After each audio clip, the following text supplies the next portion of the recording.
This Sunday features one of the biggest matches on the Premier League calendar, as the red and blue of Merseyside go head-to-head at Goodison Park.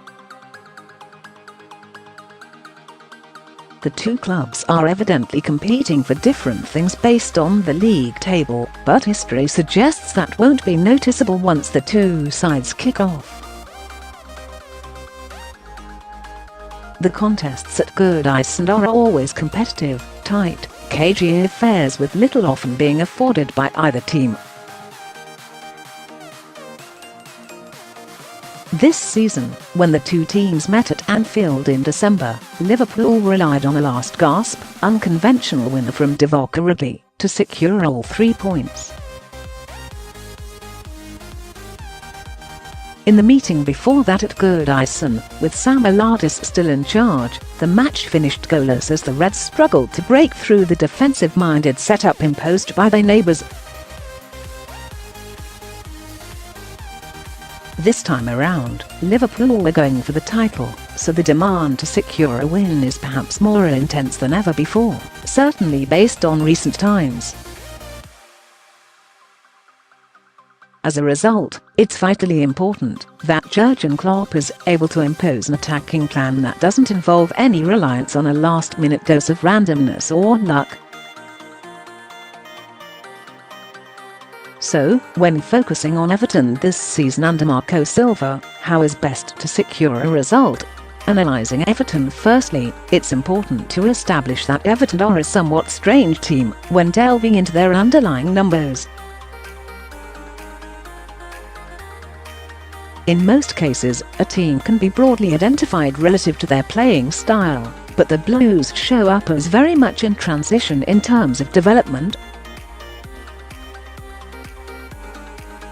Without the ball, Silva's side surprisingly show up rather strongly in some areas despite the criticism labelled towards them.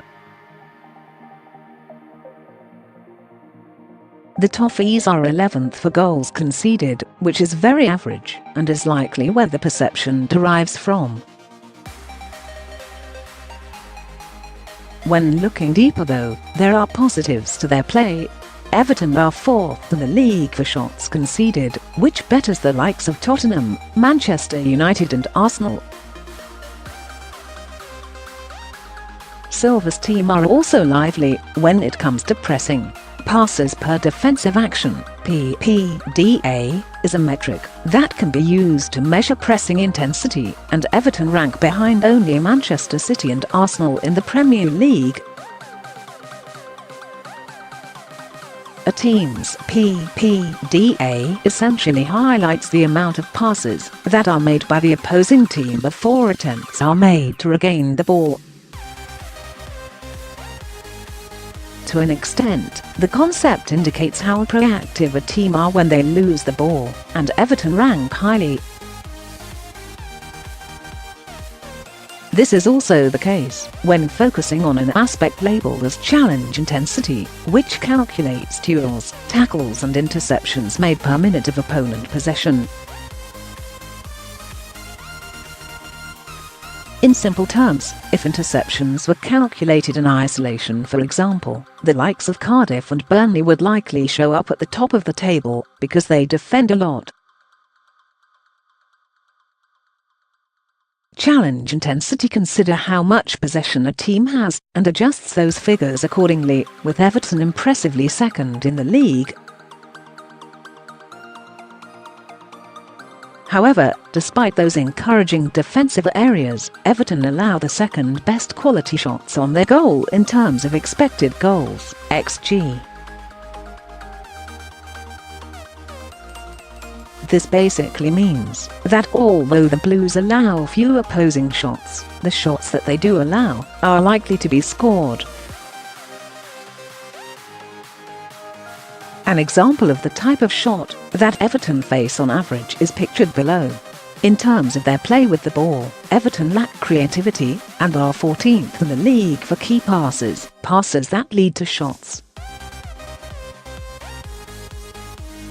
Liverpool, for example, are second behind Man City in that regard. Also, Everton are 7th in the league for average possession, with around 50.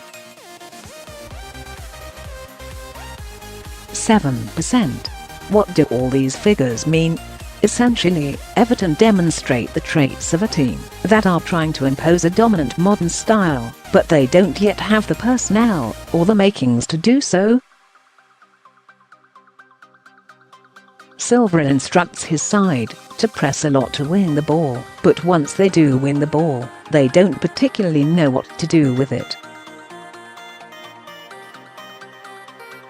Their general intensity keeps teams from taking shots, but when shots do manage to occur, they are high quality and are often scored. How should Liverpool play? Interestingly then, it appears as though Liverpool's best approach is to simply let Everton have the ball, because it's unlikely that they'll hurt the Reds in open play. Their lack of creativity and comfortability in possession should gradually become evident as Liverpool wait to pounce, as shown in the, for example, below. Crucially, by allowing Everton the ball, Liverpool's pressing becomes their playmaker. Klopp's team will then be able to lure Everton into traps, to then immediately counter-attack once the ball is gained. These situations arose in the early stages, when the two sides met in December, with chaotic moments ensuing due to Everton's willingness to go toe-to-toe.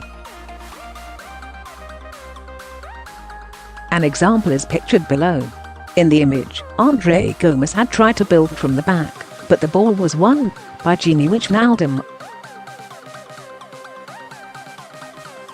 Andy Robertson then pounced on the loose ball, passed to Mohamed Salah, and he then presented Sadio Mane with a shooting opportunity.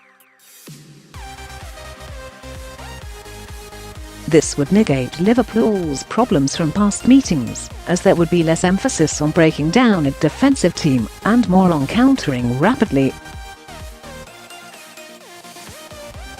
The approach would also showcase Everton's possession weaknesses, as well as allowing Liverpool to take high-quality shots.